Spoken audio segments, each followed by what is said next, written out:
स्वस्ति न इंद्रो वृद्धश्रवाः स्वस्ति नः पूषा विश्ववेदाः। हिमालय की गोद में बसा एक ऐसा मंदिर जिसे स्वयं स्वर्ग कहा जाता है। एक ऐसा मंदिर जहां हर कदम पर श्रद्धा और आस्था की गहराई महसूस होती है। एक ऐसी प्रथा जो महाभारत के समय से चली आ रही है। आज उसकी ही एक कहानी सुनाऊंगा आपको। तो स्वागत है आपका केदारनाथ डोली यात्रा में।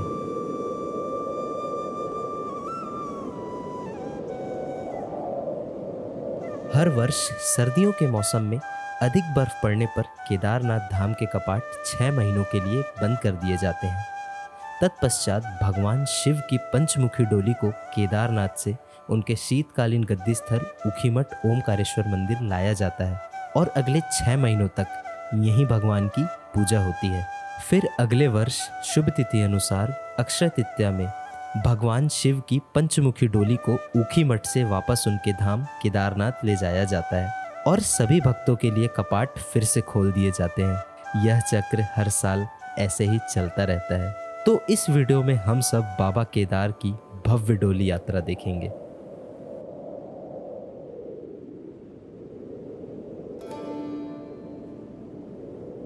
उत्तराखंड के रुद्रप्रयाग जिले में एक छोटा सा शहर है, ऊखीमठ।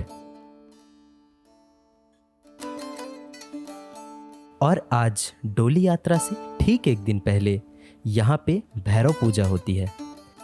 तो जब तक पूजा प्रारंभ होती है, आपको ऊखीमठ के बारे में कुछ बातें बताता हूँ। तो हिंदू पौराणिक कथाओं के अनुसार बाणासुर की बेटी उषा और श्री कृष्ण के पोते अनिरुद्ध का विवाह यहीं हुआ था। तो उषा के नाम से इस स्थान का नाम पड़ा उषा मठ, जो कि समय के साथ अब ऊखीमठ है। तो जैसा कि मैंने आपको बताया था, सर्दियों के दौरान इस क्षेत्र में भारी बर्फबारी के कारण केदारनाथ और मध्य महेश्वर मंदिर के कपाट बंद कर दिए जाते हैं। परिणाम स्वरूप केदारनाथ और मध्य महेश्वर से भगवान शिव की डोली को ऊखीमठ के ओंकारेश्वर मंदिर में लाया जाता है और फिर यहीं भगवान की पूजा होती है। ये है ओंकारेश्वर मंदिर।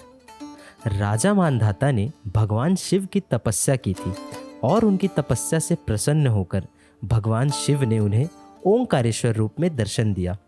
इसी वजह से इस मंदिर का नाम ओंकारेश्वर दिया गया। और एक वजह यह भी है कि ऊखीमठ को मानधात्रिक क्षेत्र भी कहा जाता है।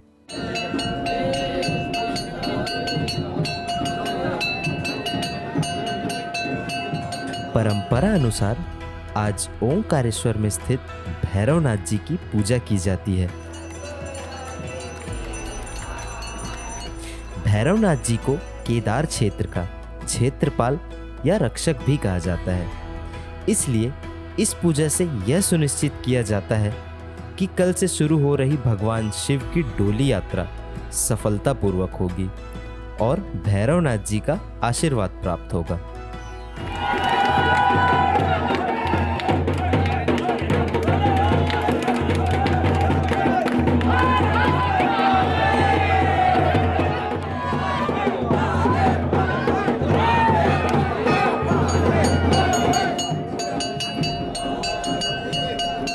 ये है वर्तमान के रावल भीमशंकर लिंग, जो कि 324वें रावल है और इस पीठ के सभी पुजारियों को लिंग शब्द की उपाधि दी जाती है।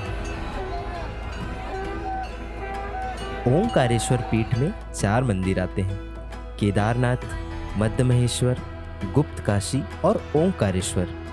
और इन चारों मंदिरों में ये दक्षिण भारतीय पुजारी अपने अपनी बारी से पूजा करते हैं।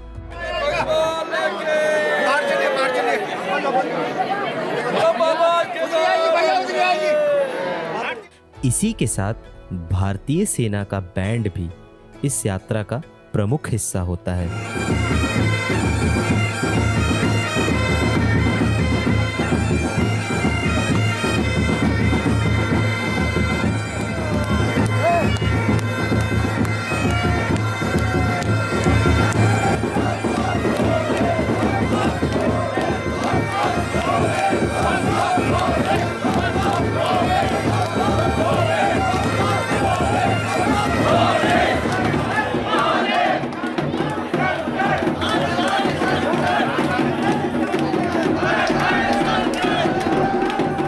आज की रात का समापन इन मधुर संगीतों को और भोलेनाथ के नारों को लगाते हुए करते हैं। आप सभी को शुभ रात्रि।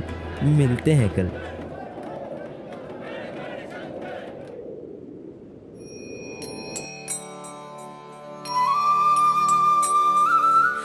जिस दिन का मुझे बेसब्री से इंतजार था, आज वो दिन है। आज बाबा केदार की पंचमुखी डोली ऊखी मठ से केदारनाथ के लिए प्रस्थान करेगी। 2022 में जब मैं पहली बार केदारनाथ आया था, तब मुझे डोली यात्रा के बारे में पता चला था। तब से ही मन में एक इच्छा थी कि कभी बाबा के साथ चलकर उनके धाम के कपाट खोलूँगा, और आज वो दिन आ गया है। डोली यात्रा के साथ कपाट खुलने का जो आयोजन होता है बहुत ही भव्य होता है। तो फाइनली आज हम बाबा केदार की भव्य डोली यात्रा का हिस्सा होंगे। तो आज है पहला दिन। आज बाबा केदार की डोली ऊखी मठ से गुप्त काशी प्रस्थान करेगी और ये पूरी डोली यात्रा 4 दिनों में पूरी की जाएगी। तो आपसे एक निवेदन है कि इस भव्य उत्सव में आखिरी तक मेरे साथ बने रहना। तो आज पहले दिन ऊखी मठ से गुप्त काशी, दूसरे दिन गुप्त काशी से फाटा, तीसरे दिन फाटा से गौरीकुंड और चौथे दिन गौरीकुंड से केदारनाथ। फिर 5वें दिन की सुबह केदारनाथ के कपाट खोल दिए जाएंगे। और भारतीय सेना का बैंड तो तैयार है। क्या आप तैयार हैं? तो स्वागत है आपका केदारनाथ डोली यात्रा में।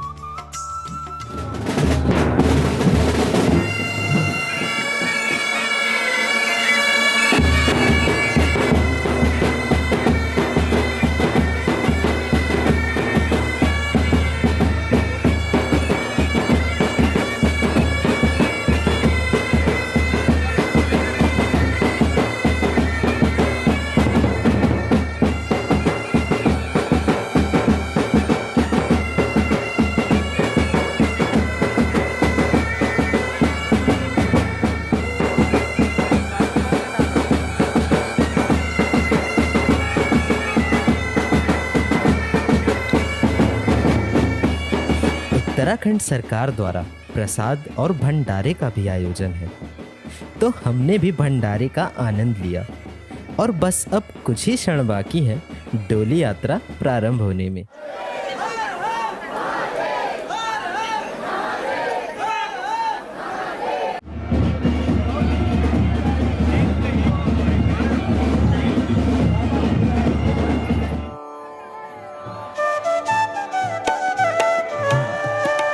मंदिर से प्रस्थान करने से पहले डोली मंदिर की परिक्रमा करती है और आज पूरा मंदिर भोलेनाथ के जयकारों से गूंज उठा है।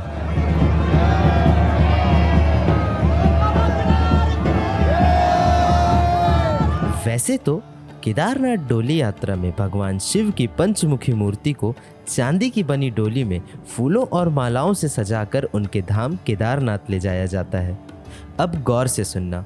पंचमुखी शिवलिंग शिव जी के 5 मुखों का प्रतीक है। ये 5 मुख केवल मुख नहीं, बल्कि 5 अलग अलग दिशाओं और 5 तत्वों का प्रतिनिधित्व करते हैं। सगोजात मुख, वामदेव, अघोर, तत्पुरुष और ईशान मुख। ये शिव जी के 5 रूप हैं जो इस ब्रह्मांड की विभिन्न शक्तियों का संचालन करते हैं। अब आपको इन मुखों के बारे में बताता हूँ। सगोजात मुख पश्चिम की ओर देखता है, जो सृजन का प्रतीक है और धरती तत्व से जुड़ा है।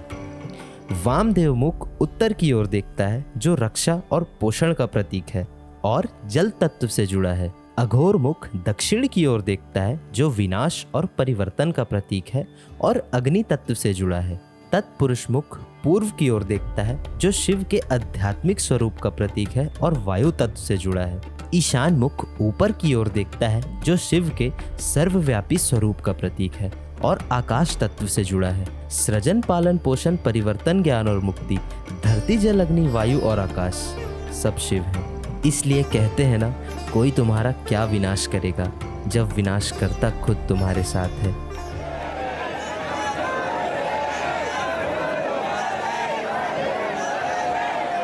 डोली की विदाई का वक्त हो चुका है और डोली ओंकारेश्वर मंदिर से प्रस्थान कर रही है। और सीधे पहाड़ी रास्तों से होते हुए गुप्त काशी जाएगी।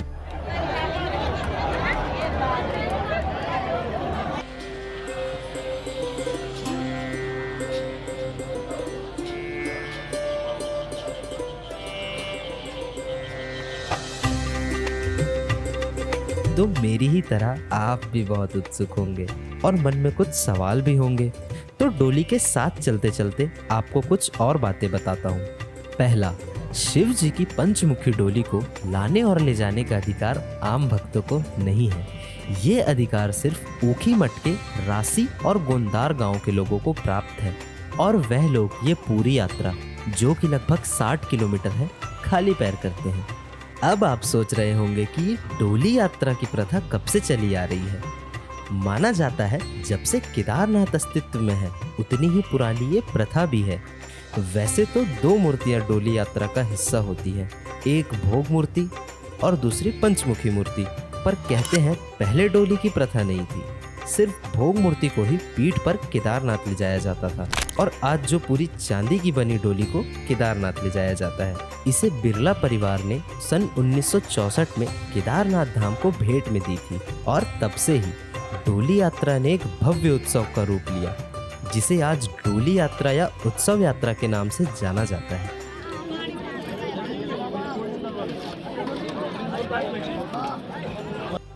यात्रियों के लिए खाने पीने की पूरी सुविधा रहती है।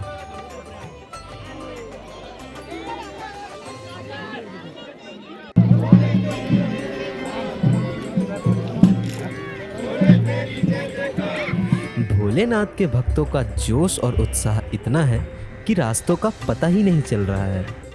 ऊखीमठ और गुप्त काशी दोनों आसपास के ही गांव हैं, पर अलग अलग पहाड़ी पर हैं, और इनको बीच से अलग करती है ये मंदाकिनी नदी।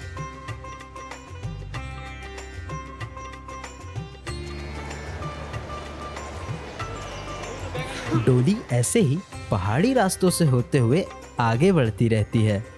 पूरी डोली यात्रा में जगह जगह पर डोली और सभी भक्तों के लिए स्थल बने होते हैं। डोली को फूल से सजे स्थान पर रखा जाता है, और सभी भक्तों के लिए जलपान की व्यवस्था होती है।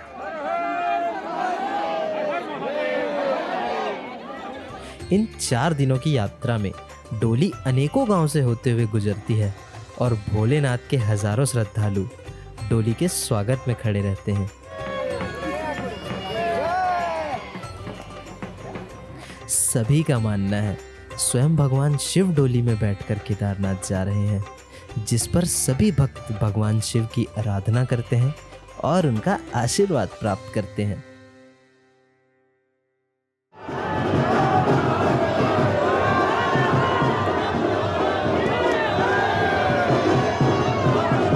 आखिरकार डोली अपने पहले पड़ाव गुप्त काशी पहुंच चुकी है, और पूरा गुप्त काशी भोलेनाथ के जयकारों से गूंज उठा है।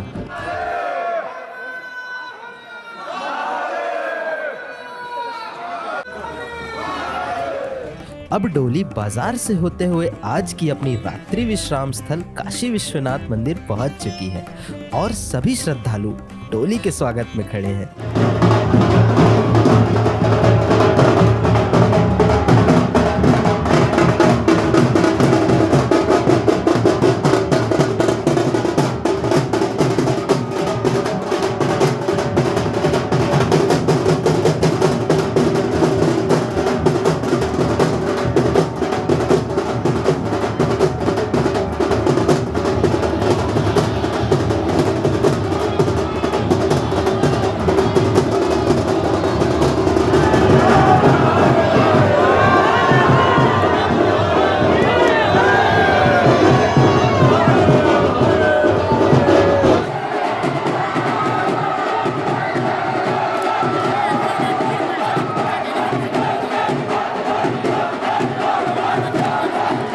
इस पल को शब्दों में तो बयान नहीं किया जा सकता।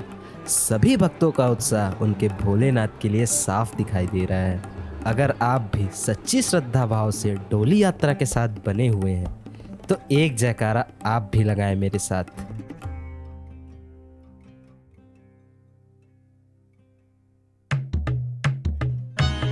जय श्री केदार सभी को।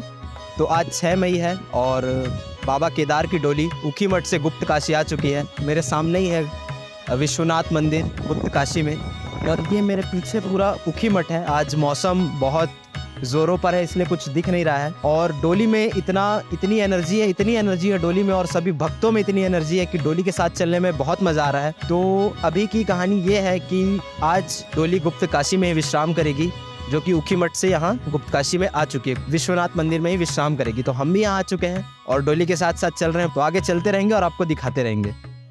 भारत में 3 काशी प्रसिद्ध हैं। सर्वप्रथम वाराणसी, जो कि भोलेनाथ की नगरी काशी के नाम से जाना जाता था। दूसरा उत्तराखंड में उत्तर काशी, और तीसरा जहां अभी हम खड़े हैं गुप्त काशी। अब डोली तो यहीं रात्रि विश्राम करेगी, तो थोड़ा गुप्त काशी घूमते हैं और आपको गुप्त काशी के बारे में कुछ और बातें बताते हैं। तो इन कहानियों को ध्यान से सुनना। पांडवों के यहाँ पहुँचते ही भगवान शिव अंतर्ध्यान हो गए, या कहें गुप्त हो गए। अब पांडव समझ चुके थे कि भगवान उन्हें दर्शन नहीं देना चाहते हैं।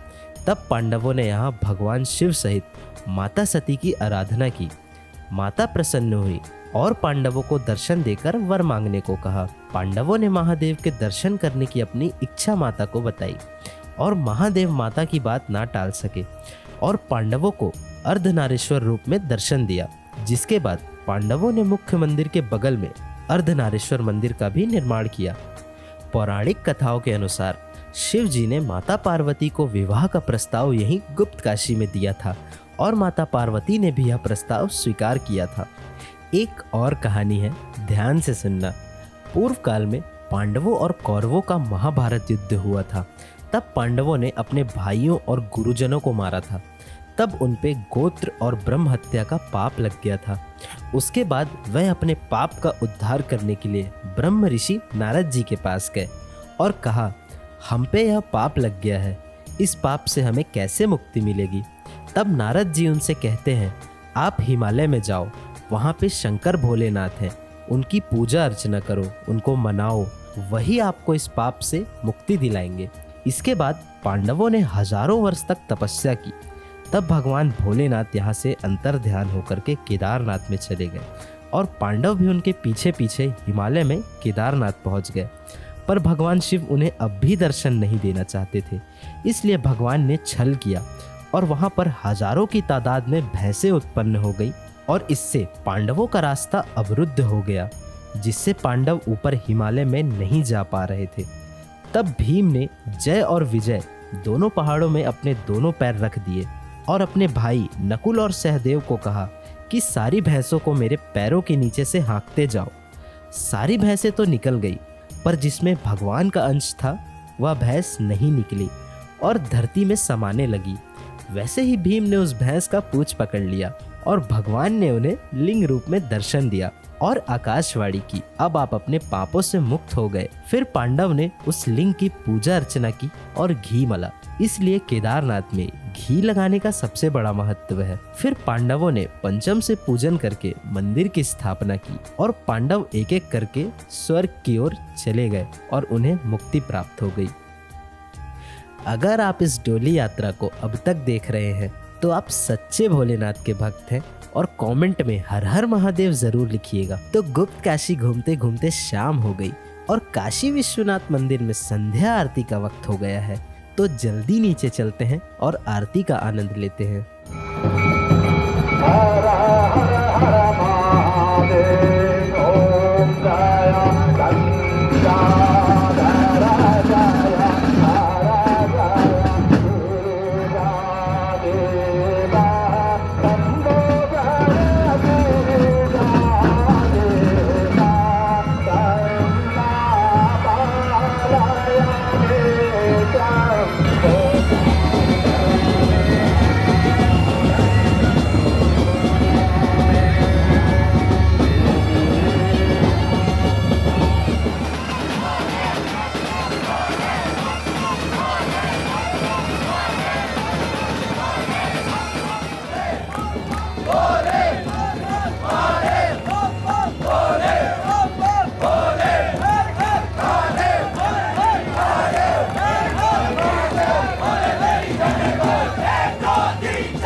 आज रात्रि का समापन भोलेनाथ को शुभ रात्रि बोलकर करते हैं।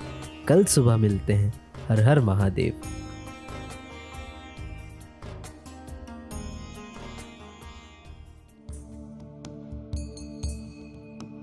आज डोली यात्रा का दूसरा दिन है।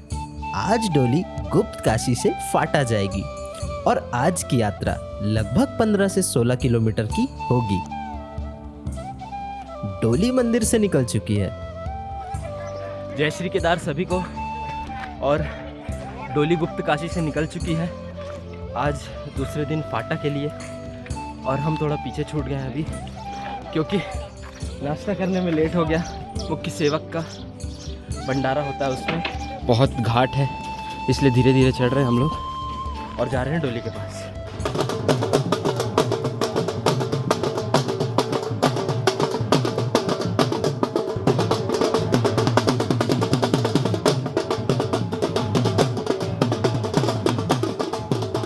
सारे भक्त बहुत खुश हैं और अपने महादेव की एक झलक का इंतजार कर रहे हैं।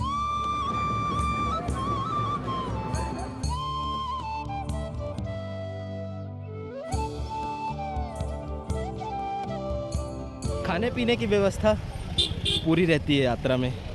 हर हर महादेव।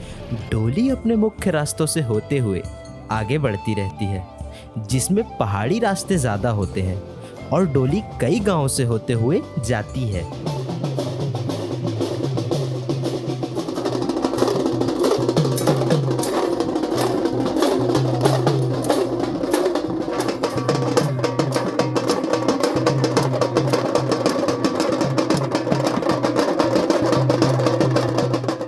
डोली यात्रा एक महत्वपूर्ण यात्रा है।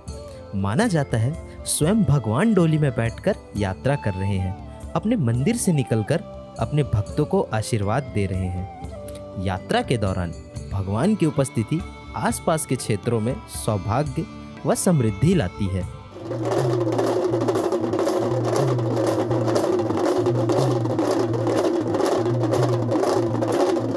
यात्रा से सभी भक्तों को सामूहिक रूप से अपनी भक्ति व्यक्त करने का मौका मिलता है, जिसमें कोई भक्त नाचकर, कोई गाकर, कोई भजन कर अपनी भक्ति व्यक्त करते हैं और ये पूरे भक्त मिलकर एक भव्य उत्सव का माहौल बनाते हैं। डोली यात्रा सिर्फ एक यात्रा नहीं, भारतीय परंपरा का एक बहुत ही महत्वपूर्ण हिस्सा है, क्योंकि इसमें स्थानीय परंपराओं, स्थानीय रीति रिवाजों को भी बढ़ावा मिलता है और आगे आने वाली पीढ़ी को इस परंपरा के बारे में ज्ञान मिलता है। कहाँ से आ रहे हो आंटी जी? कर्नाटक हिंदी नहीं, हिंदी नहीं आता? अच्छा, कन्नड़ तेलुगु। First time? डोली first time, first time. Kedarnath Chardham ఒకసారి వచ్చింది 1 year। थोड़ा ऊपर बैठते तो कुछ चाय नाश्ता मिलता है। थक गए, धीरे धीरे चढ़ रहे थे अभी। ऐसे मत करो, ये डोली के आगे रहा करो, कुछ खाने को तो मिलेगा पेट में। मध्याखान में बैठने देखता ना, हाँ रोजीच बैठदा अच्छा। हम पूजा पारा चा पानी नाश्ता मान आपका डोली के साथ नहीं जाते हो? नम सिर्फ दुकान माथि अच्छा, माथि जंगल छठी। नाम क्या है इसका?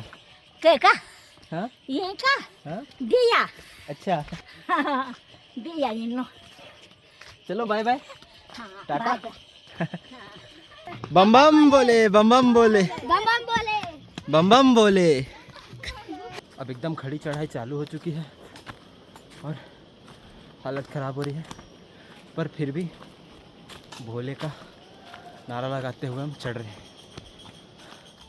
भगवान शंकर की डोली बहुत ही खूबसूरत गांव से होते हुए आगे बढ़ती रहती है और स्थानीय लोगों के लिए यह दिन किसी बड़े उत्सव से कम नहीं होता है। हर हर महादेव।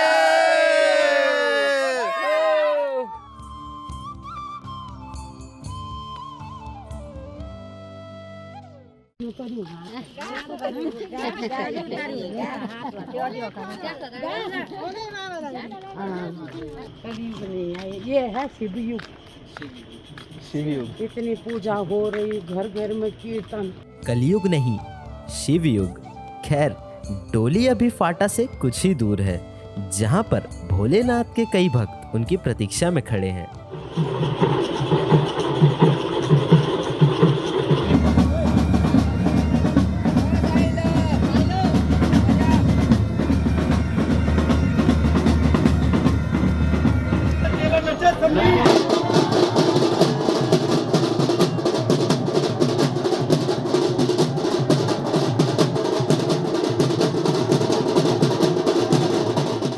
फाटा केदारनाथ जाने वाले मुख्य रास्ते पर स्थित एक छोटा सा गांव है। फाटा अपने हेलीपैड के लिए प्रसिद्ध है। यहाँ से केदारनाथ जाने के लिए हेलीकॉप्टर सुविधा उपलब्ध है। डोली को काफी समय से इसी घर में रखा जाता है और सारे भक्त यहीं आकर बाबा से आशीर्वाद प्राप्त करते हैं।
तो भोले बाबा विश्राम कर रहे हैं और हम भी आज की यात्रा का समापन करते हैं। जय भोलेनाथ।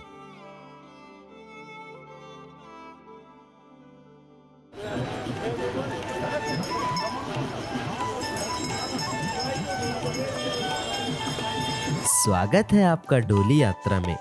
डोली फाटा से निकल चुकी है। आज डोली यात्रा का तीसरा दिन है। आज बाबा केदार की डोली फाटा से गौरीकुंड जाएगी, जो कि लगभग 16 किलोमीटर की यात्रा होगी।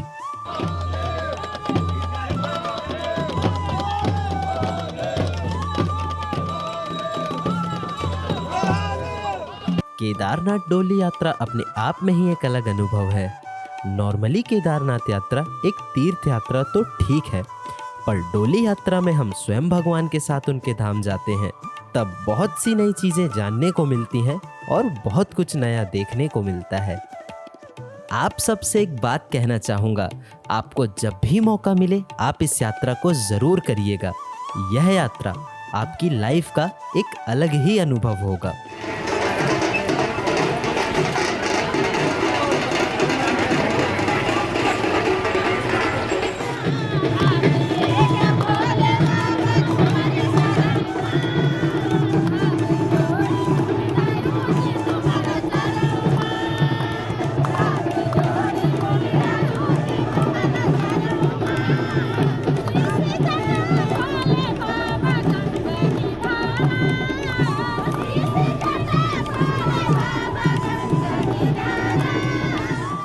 बोलो हर हर महादेव, बम बोले। हर हर महादेव। बाबा जी कहाँ से आ रहे हैं? छत्तीसगढ़ से। कब से निकले हो? 5.5 महीना हो गया। 5.5 महीना साइकिल में ही? पूरा 12 ज्योतिर्लिंग। भोलेनाथ। जगह जगह पर बाबा के भक्त उनके लिए स्थान बनाकर रखते हैं, जहां पर उनके भगवान यात्रा के दौरान विश्राम करते हैं।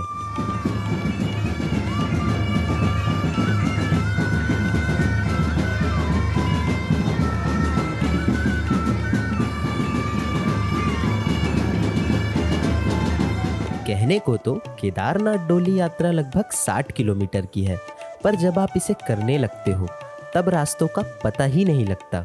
बहुत से भक्त कुछ देर तक डोली के साथ चलते हैं, भले ही थोड़ी दूर तक ही सही, पर चलते हैं। और अब हमसे कुछ दूर पर ही है केदारनाथ धाम, जो कि प्रतीक्षा में खड़ा है भगवान भोलेनाथ की। और अब कुछ ही देर में हम सोनप्रयाग से होते हुए आज की मंजिल गौरीकुंड पहुंचने वाले हैं।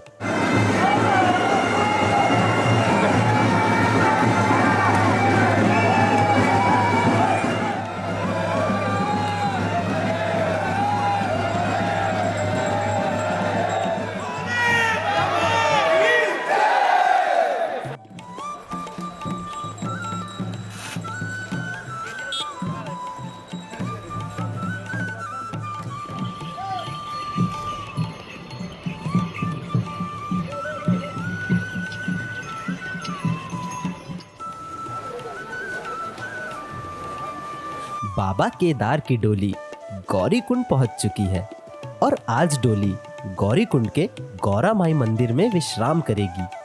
तो अभी डोली गौरीकुंड में गौरा माता मैया के मंदिर पहुंच चुकी है और हम लोगों ने जो सोनप्रयाग से चलना चालू किया था सीधे एकदम गौरीकुंड में ही आके रुके हैं। अभी डोली यहीं पे है और सुबह जल्दी यहाँ से निकलेगी। तो अभी यहाँ पे गर्म पानी के कुंड चलते हैं।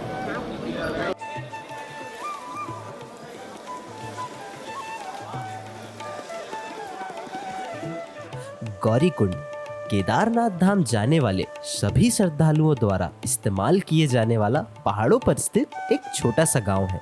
केदारनाथ यात्रा यहीं गौरीकुंड से शुरू की जाती है। आज जितने भी लोग गौरीकुंड में उपस्थित हैं, उन्होंने पूरे 6 महीने इंतजार किया है इस दिन के लिए। कोई टेंट लगा रहा है, कोई होटल खोज रहा है और कोई बस किसी छत के सहारे इस रात को काटेंगे। अगर आप घर से कुछ लाना भूल गए हैं तो यहीं के छोटे से बाजार में आपको मेडिकल, गर्म कपड़े, फल, खाना पीना, फूल माला इत्यादि चीज़ें आसानी से मिल जाएंगी।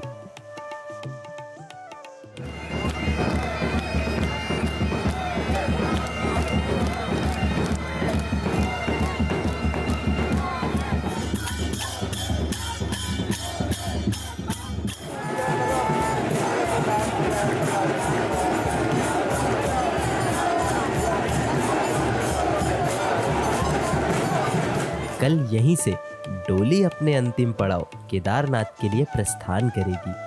अब समय हो चला है आज की रात्रि के समापन का। जय भोलेनाथ। लगता है हमारे साथ साथ आप भी बड़ी शिद्दत से डोली यात्रा देख रहे हैं। अब अपने चेहरे पर बड़ी सी स्माइल ले आइए। आपका, हमारा, हम सब का इंतज़ार अब खत्म होने वाला है। जिस यात्रा को हम सब ने ऊखीमठ से शुरू किया था, फिर गुप्त काशी, फिर फाटा, फिर गौरीकुंड, आज उस यात्रा का अंतिम पड़ाव है। आज के दिन बाबा अपने धाम पहुंच जाएंगे और कल सुबह केदारनाथ धाम के कपाट सभी श्रद्धालुओं के लिए खोल दिए जाएंगे। जय भोलेनाथ। डोली गौरीकुंड से निकल चुकी है और हम अभी डोली से थोड़ा आगे निकल गए हैं। तो स्वागत है आपका केदार वैली में। आज डोली यात्रा का चौथा और अंतिम दिन है। जब 2022 में हम केदारनाथ आए थे तब मौसम अलग था, माहौल अलग था और अभी का माहौल डोली के साथ कुछ अलग है। तो धीरे धीरे आगे बढ़ते हैं और पूरी केदार घाटी का मजा लेते हैं और आपको भी दिखाते हैं।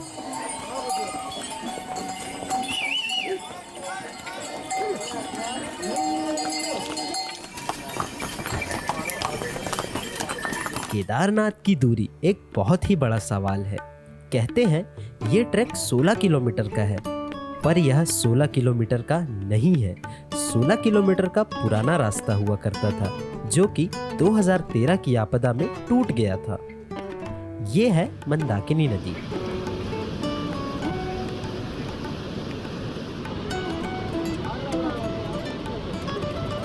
इसके लेफ्ट साइड से पुराना रास्ता हुआ करता था और वर्तमान में राइट साइड से नया रास्ता बनाया गया जो कि लगभग 22 से 23 किलोमीटर का है। ये जो पुल आप देख रहे हैं, आपदा के बाद इसी पुल को बनाकर रास्ते को राइट साइड से मोड़ दिया गया।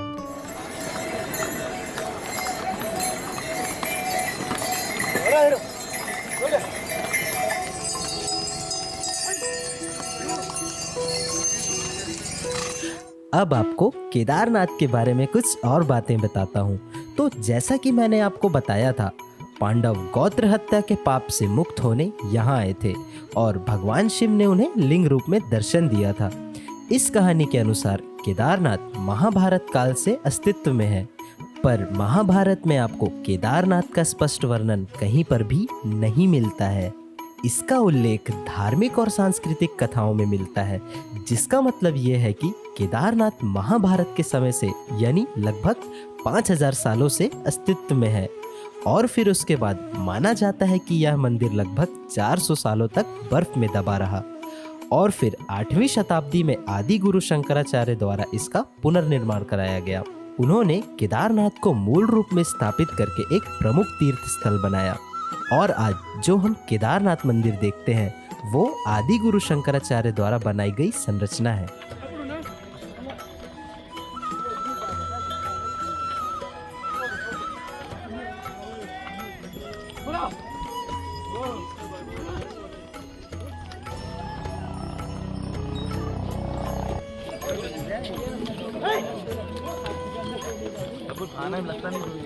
अब डोली बस कुछ ही दूर है अपने धाम से और सभी भक्तों के 6 महीनों का इंतजार खत्म करने आगे बढ़ रही है।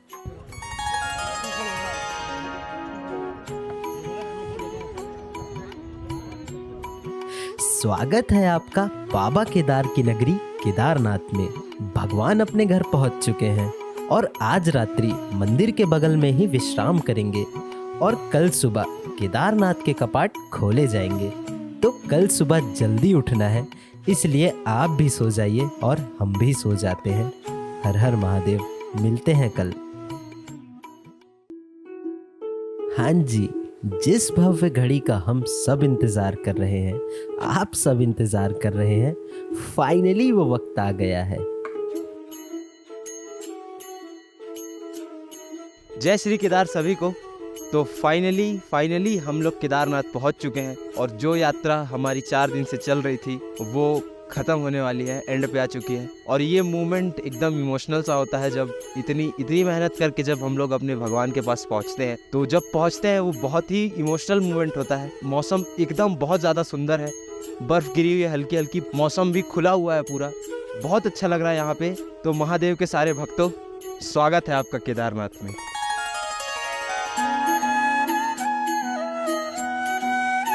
हेलीकॉप्टर द्वारा पुष्प वर्षा हो रही है और जो समा है वो देखने लायक है।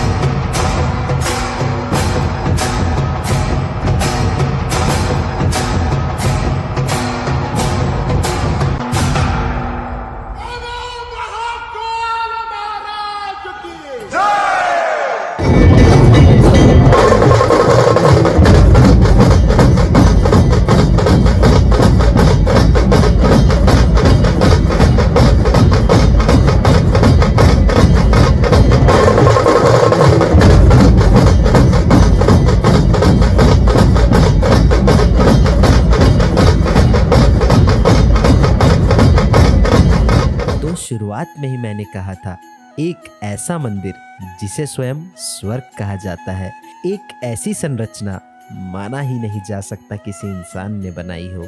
और आज से अगले 6 महीनों के लिए केदारनाथ धाम के कपाट सभी श्रद्धालुओं के लिए खोल दिए गए हैं।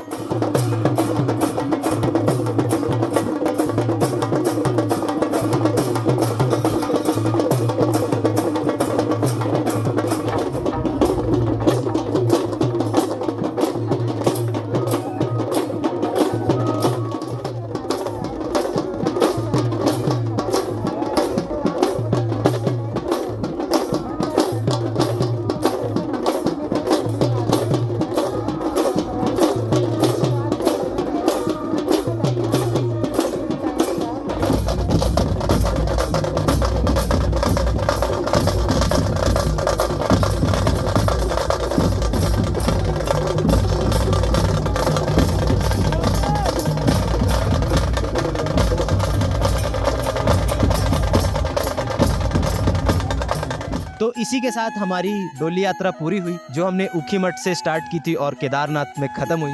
ये 60 किलोमीटर से भी ज्यादा लंबी यात्रा रही है हमारी, और बहुत बहुत अच्छा लगा मन को ये यात्रा करके। ये हमारा सपना था कि एक बार केदारनाथ डोली के साथ आएं। अगर आपको भी कभी मौका मिले इस भव्य यात्रा का हिस्सा बनने का तो जरूर बनना। तो आप कुछ मत करो, बस एक कदम बढ़ाओ, बाकी बाबा खुद देख लेंगे, सब संभाल लेंगे। तो हमारे सपनों की लिस्ट में एक और टिक लग चुका है, मतलब एक केदारनाथ डोली के साथ आने का सपना पूरा हो चुका है।